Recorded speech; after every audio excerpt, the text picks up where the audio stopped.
தமிழில் பனித்துளி காணொளிக்கு உங்களை அன்புடன் வரவேற்கிறேன். தமிழில் எழுதப்பட்ட முதல் புதினம் பிரதாப முதலியார் சரித்திரம். கதையினை கேட்க ஆவலுடன் காத்திருக்கக்கூடிய தமிழ் உள்ளங்களுக்கு என் மனமார்ந்த நன்றிகள். சப்ஸ்கிரைப் செய்து கொள்ளுங்கள், பெல்லை தொட்டு விடுங்கள். ஆயத்தமாகிவிட்டீர்களா? சென்ற 5வது அத்தியாயத்தில் கனகசபை தன் உண்மை பெற்றோர் யார் என தெரியாமல் கண் கலங்குகின்றான். இந்த 6வது அத்தியாயத்தில் கனகசபையின் உண்மையான பெற்றோர் யார் என்று அறிவோமா? இதோ பிரதாபன் கனகசபையின் பெற்றோர் பற்றி பேசத் தொடங்குகின்றான். வாருங்கள். இவ்வாறு சில நாள் கழிந்த பின்பு ஒரு நாள் நானும் ஞானாம்பாளும் கனகசபையும் தெரு திண்ணையில் படித்து கொண்டிருந்தோம். அப்போது பல யானைகளும் குதிரைகளும் வண்டிகளும் கொடிகளும் குடைகளும் காலாட்களும் பல வகை இசைக்கருவிகளின் முழக்கத்துடன் தெருவில் வந்து எங்கள் வீட்டுக்கு எதிரே நின்றன. அவைகளின் நடுவில் 4 குதிரைகள் கட்டின பொன் வடிவான அழகிய வண்டியிலிருந்து அரசனை போன்ற ஓர் ஆடவனும் பெண்ணும் இறங்கினார்கள். தடாகத்தில் விழுந்தபோது கனகசபையை கரையேற்றிவிட்ட அந்த துறவியாரும் அவர்களுக்கு முன்னே வந்து கனகசபையை கையாலேயே தொட்டு காட்டினார். உடனே மேற்படி வண்டியிலிருந்து இறங்கின அந்த ஆடவன் கனகசபையை தழுவி மார்போடு அணைத்து கொண்டு, என் மகனே, என் கண்மணியே, என் குலமேன்மையே, இந்நாள் வரைக்கும் உன்னை பார்க்க கொடுத்து வைக்காமல் போனேனே, என்ன தீவினையோ, உன்னை பிரிந்திருந்தேனே, இப்போதாவது உன்னை கண்ணாலே கண்டேனே, இனிமேல் என்னை போல செல்வந்தர்கள் உண்டா என்று சொல்லி மெய் மயிர் பொடிப்ப இன்ப கண்ணீர் சுரிந்தான். அவனுடன் வந்த பெண்ணும் கனகசபையை கட்டி தழுவிக்கொண்டு மகனே மகனே என்று புலம்பினாள். பிற்பாடு அந்த ஆடவன் ஞானாம்பாளை நோக்கி, ஓ செல்வியே, பெண்மணியே, நற்பண்புகளை அணிகலன்களாக கொண்டவளே, நீயே அறத்தின் பிறப்பு. உனக்கு ஒப்பான குணவதிகள் இந்த உலகத்தில் இருப்பார்களா? தடாகத்தில் விழுந்த என் மகனை நீ அல்லவோ காப்பாற்றினாய், உன்னால் அல்லவோ அவனை காணும்படியான பெருமை பெற்றேன் என்று சொல்லி போற்றினார். இப்படியாக நிகழ்ந்த வியத்தகு செய்திகளை கேள்விப்பட்டு எங்கள் தாய் தந்தைமார்கள், சுற்றத்தார் பலரும் வந்து சூழ்ந்து கொண்டு அவருக்கும் அவருடைய மனைவிக்கும் தகுந்த இருக்கைகள் நாம் கொடுத்து வீட்டிற்கு செய்தார்கள். அவர்கள் இன்னார் என்றும் அவர்களிடத்தில் இன்னது பேசுகின்றது என்றும் தெரியாமல் செயலற்று போய் உட்கார்ந்திருந்தோம். அவர் எங்களை நோக்கி, ஓ நல்வினையாளர்களே, நீங்கள் இந்நாள் மட்டும் என் மகனுக்கு செய்து வந்த உதவிகளுக்கு நான் என்ன கைமாறு செய்யப்போகிறேன்? நான் இன்னான் என்றும் இந்த பிள்ளையை நான் பிரிந்திருந்த காரணத்தினாலேயும் நீங்கள் அறிய விரும்புகின்றீர்கள் என்பதனாலேயும் அதை பற்றி உங்களுக்கு தெரிவிக்கின்றேன். அருள் கூர்ந்து கேளுங்கள் என்று சொல்லத் தொடங்கினார். மிகுந்த செல்வமும் சிறப்பும் பொருந்திய ஆதியூர் பாளையப்பட்டுக்கு நான் தலைவன். நாங்கள் பழைய அரசர்களுக்கு முடியெடுத்து வைக்கின்ற அந்த வேளாளர்கள் ஆனதால் எங்களுக்கு பல கிராமங்களும் நிலங்களும் தானமாய் கிடைத்து முழு உரிமையுடன் ஆண்டு வருகிறோம். என்னுடைய தகப்பனார் ஆதி ஞாலம் பிள்ளைக்கு நானும் என் தம்பியாகிய தெய்வ நாயகம் பிள்ளையும் பிள்ளைகள். என் பேர் தேவராச பிள்ளை. எங்கள் குடும்பத்தில் மூத்த பிள்ளைகளுக்கும் அவர்களுடைய வழியினருக்கும் பட்டமாகிறதே தவிர இளையவர்களுக்கு பட்டமாகிறதில்லை. ஆனால் மூத்தவர்களுக்கு பிள்ளை இல்லாவிட்டால் இளையவர்களுக்கு உரிமை உண்டாகும். நான் மூத்தவன் ஆனதால் எனக்கு பட்டம் கட்டுதலாகி என் தம்பி என்னுடைய பாதுகாப்பில் இருந்து வந்தான். இதற்கு 12 ஆண்டுகளுக்கு முன் இந்த குழந்தை என் மனைவி பெற்றெடுத்தாள்.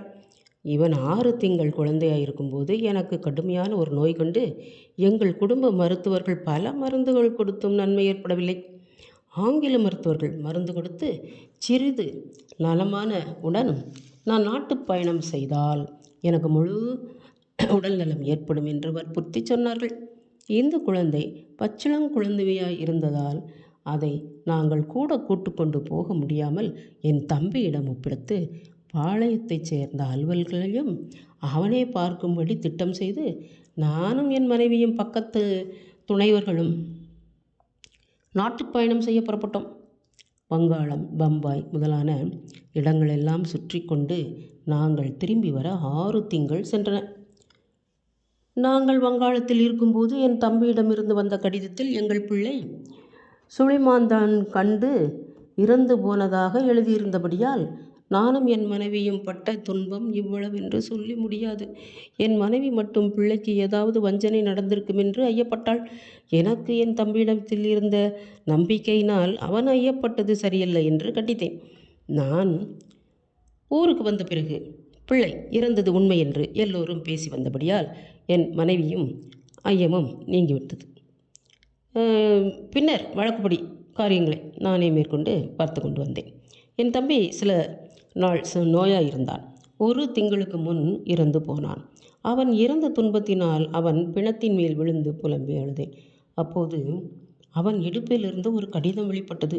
அது என் பெயரால் முகவரி எழுதப்பட்டு குறி வைக்கப்பட்டிருந்தமையா நான் தனிமையாக ஓர் அறைக்குள்ளே போய் அதை படிக்கத் தொடங்கினேன். அது என்னவென்று பார்ப்போம். ஐயோ அண்ணா, நான் உங்களுக்கு பெரிய பகைவனே அல்லாமல் தம்பி அல்லன். தாங்கள் வங்காளத்தில் இருந்தபோது தங்கள் பிள்ளை நோயினால் இறந்து போனதாக நான் தங்களுக்கு எழுதினது பெரும் பொய். தங்களுக்கு பிறகு எனக்கு பட்டம் நிலைக்க வேண்டியது அந்த ஒரு சூழலுக்காக தாங்கள் ஊரில் இல்லாத காலத்தில் தங்களுடைய பிள்ளையை எப்படியாவது தொலைத்து விட வேண்டும் என்று என் அன்புடைய நண்பனாகிய முத்து வீரனுக்கு சொன்னேன். அவன் எப்படி செய்யக்கூடாது என்று எனக்கு பல வகையில் அறிவுரை கூறினான். நான் மறுபடியும் பிடிவாதம் செய்ததனால் அவன் பிள்ளையை வாங்கி கொண்டு உன் எண்ணப்படி செய்கிறேன் என்று சொல்லி போய்விட்டான்.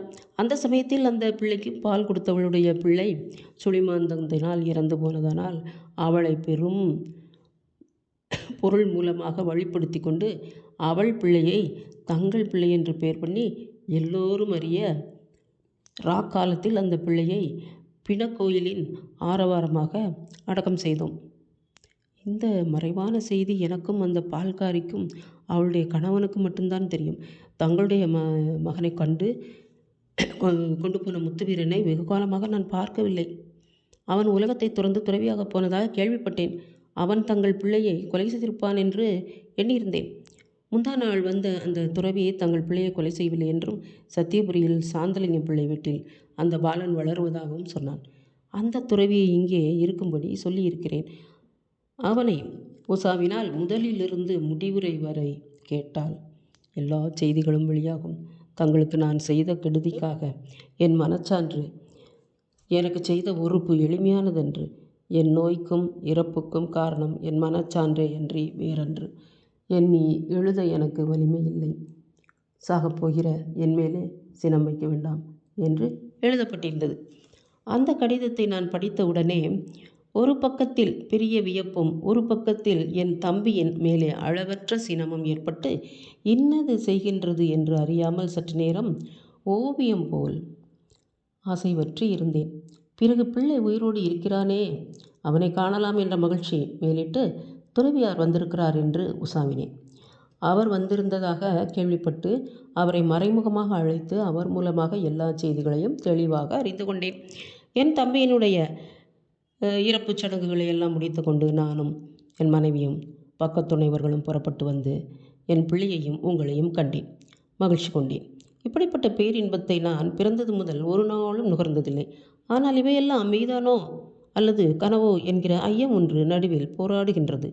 முந்தி நாம் பார்த்த செயல்களை கனவில் காணக்கூடுமோ? இந்த ஊரையும் அரண்மனைகளுக்கு ஒப்பாகிய உங்கள் வீடுகளையும் இவைகளின் பல வகையான அழகுகளையும் சிறந்த நல்வினையாளர்களாகிய உங்களையும் இதற்கு முன் நான் ஒரு நாளும் பாராதிருக்க இப்போது நான் பார்க்கிறபடியால் இவ்வளவும் கனவல்ல, உண்மையென்றே உறுதியாக எண்ணுகின்றேன் என்றார்.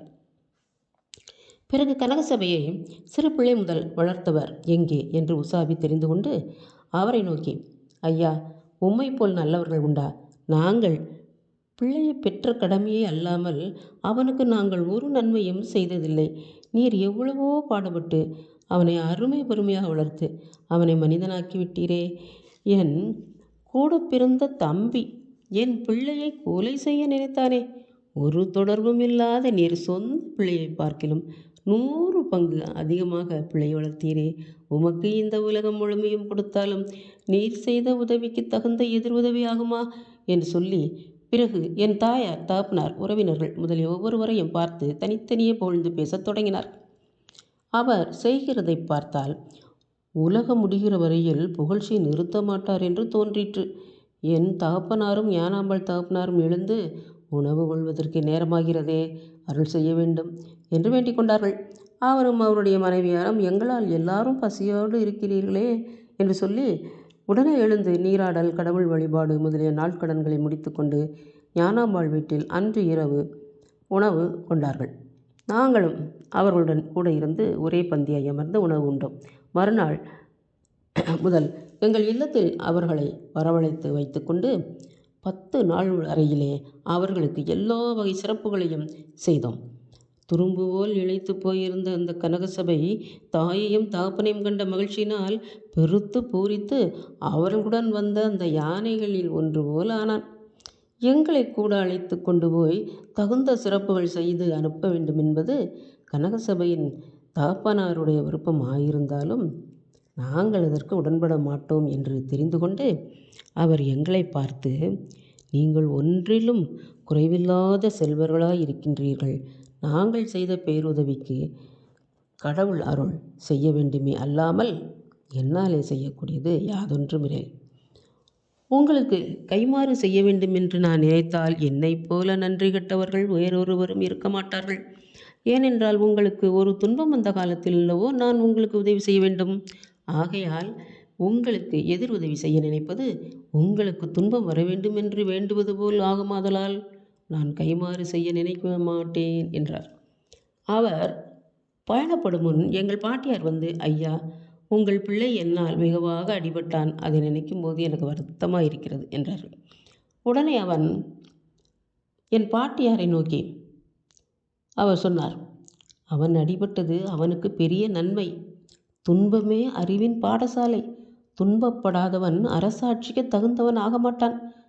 தான் அடிபடாதவனாய் இருந்தால் அடியினால் உண்டாகின்ற துன்பம் இன்னது என்று தெரியாமல் தன்னுடைய நாட்டு மக்களை கண்டபடி அடிக்க சொல்லுவான். துன்பப்படாதவனுக்கு எளியவர்களுடைய வருத்தம் எப்படி தெரியும் என்றார். அப்போதுதான் அடியினால் உண்டாகக்கூடிய அந்த பயன் இன்னது என்று எனக்கு தெரிந்தது. பிற்பாடு அவரும் அவருடைய மனைவியாரும் கனகசபையையும் அவனை வளர்த்த அந்த தாய் தந்தையரையும் அழைத்து கொண்டு எங்களிடத்திலே தனித்தனியாக விடைபெற்று கொண்டு பக்கத் துணைவர்களுடன் சென்று விட்டார்கள். கூட பிறந்த அன்புள்ள ஓர் உடன் பிறந்தான் போல நெடுங்காலம் என்னுடன் கூடி இருந்து எல்லா இன்ப துன்பங்களும் உடந்தையாயிருந்த அந்த கனகசபையை பிரிந்தது எனக்கு பெரிய துன்பத்தையும் கவலையையும் அளித்தது. அவனுக்கு மிக இளமையில் நேர்ந்த இந்த இடர்களை நீக்கி வியக்கத்தக்கவாறு அவனை வளர்ப்பித்த அந்த கடவுளது திருவருட் செயலை எண்ணி வியந்து போற்றினேன். நல்லது நண்பர்களே, 6வது அத்தியாயம் இத்துடன் நிறைவடைந்தது. அடுத்த அத்தியாயத்திலே நாம் சந்திப்போம். காத்திருங்கள். நன்றி, வணக்கம்.